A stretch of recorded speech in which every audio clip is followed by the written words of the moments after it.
Hello and welcome back to the channel, folks. In this video, I will be covering numerous professional private investigator pretext tips, so hang on, this is going to be a good one.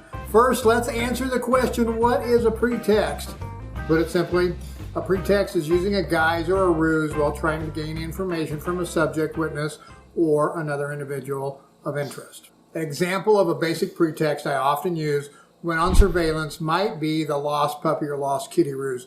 I might use this if I need to confirm my subject is home. Keyword there is might. The big question you must first ask yourself before ever conducting a pretext on anyone is, can I legally conduct a pretext? There are several things you must consider when answering this question. The first thing you must do is consult your state's law, your PI licensing regulations, and any local laws and regulations.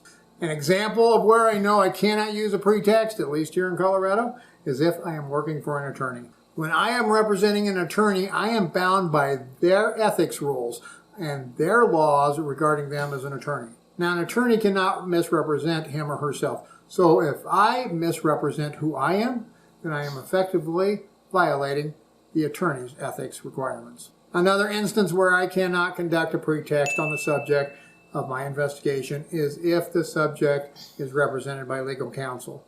In this event, I can have no direct or indirect contact with the subject regardless of whether I know if they are represented or not. So if I do a pretext door knock acting like I'm looking for my daughter's lost kitty, well, I have just broken the law and have jeopardized the entire investigation and possibly my PI career as well. Now a quick workaround though may be to do the lost kitty pretext with neighbors and see if you can garner information regarding your subject's whereabouts, activities, and other vital information.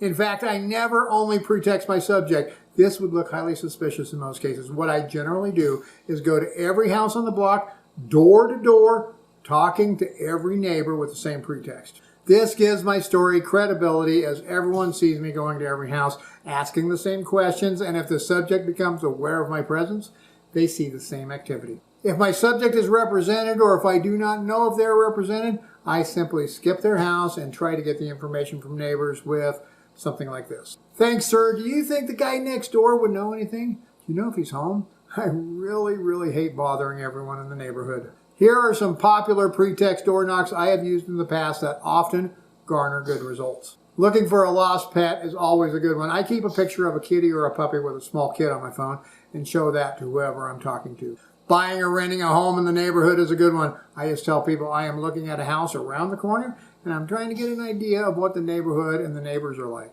This one is really good if you get the gabby, nosy neighbor that likes to be in everyone's business. Just let them talk and they will give you all kinds of information. Another one I have used to some success is pretexting the subject to see if the neighbor is home. This can be a bit tricky and has to be used cautiously. One instance where this has worked well is when I saw a neighbor had a car for sale. I called the number, set up a time to look at the car, and I did just that. Then I said I needed to think about it for a while and I left the area. Later I returned and I did door knocks at my subject's door to see if he was home and other neighbors. My pretext was that I was looking at buying their neighbor's car and I was wondering if they could give me any information as to how the vehicle was taken care of. This one has to be done with a good deal of preparedness and planning and can be very unnerving to say the least, so I use it as a last resort. Okay, what about phone pretexts? Let's discuss that really quick. First, another word of caution, folks. Make sure when doing any pretexting, not only is it allowable by law, but also make sure you do not conduct any of these cardinal sins. Number one, never, I mean never ever impersonate anyone. Do not pretend to be the neighbor, the HOA, a business, and definitely not anyone like law enforcement, an attorney, a doctor, or a court representative, or anyone else. As well, never ever try to use a pretext to obtain any financial information on a subject or any information regarding an insurance transaction. The 1999 Gramm-Leach-Bliley Act, affectionately referred to as GLB, directly forbids this. Okay, let's talk phone pretexting really quick. Again, it is incumbent upon you to know your state and local laws and rules. Now, in general, I always take the following precautions. I never spoof someone else's phone number. Yes, I often use a spoof app that will display a different phone number than my cell number, but I also own that spoof number too. You can get a burner phone to do this or a random VoIP number. for just a little bit of nothing. This is key. You must use a number that belongs to you, so don't spoof their mom's number or the neighbor or their work number to entice them to answer. I also make sure I am aware of my surroundings when I'm doing this.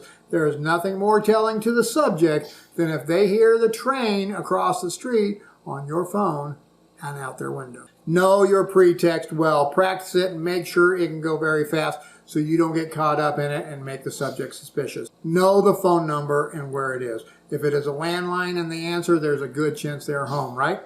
Well, unless they use call forwarding or something like that. But if you're calling a cell phone, it is hard to tell if they're at home, at the grocery store, or driving somewhere. I rarely pretext a cell phone anymore due to this. But if your subject lives in an apartment building, you can stand outside their door and call the cell phone and see if you hear it ring inside or if you hear them answer inside. Some popular phone pretexts that might work are things such as magazine subscription sales or some other pushy salesperson. With this, often I will ask, is the lady of the house present? We have a free gift for her. Or is the man of the house present? We have a free gift for him. Now, 10 years ago, this worked a lot better than today, but sometimes they will say, yeah, I'm him, but I'm at work. Most times, though, people don't even answer unknown numbers, so keep that in mind. Looking for an old high school buddy, a college friend, or a military friend can work too. Hi, is this Tom Smith? Hey, Tom, not sure I got the right guy. I went to Harvard back in the 70s with a Tom Smith, and I'm trying to find him. Did you go to Harvard? Package delivery pretext can work too, but this is also a very common pretext anymore with PIs. So if the case has been worked by others in the past, it may have been used already. I use a spoofing app with a spoof number I own, as I mentioned before. When I call, I leave a message something like this. Hi, we have a priority delivery for Tom Smith that requires a signature. Please call us at 123-456-7890 and let us know when would be a good time to deliver this package today. Big word of caution here. Be prepared for if they answer the phone. I say the same thing, and if they get to asking questions, I just say, I'm with dispatch and I have no other information. If they would like to call to schedule the delivery, please call this number and then thank them for their time, and I get off the phone. Now, if you would like to know how to tell if a private investigator is following you, then check out this video.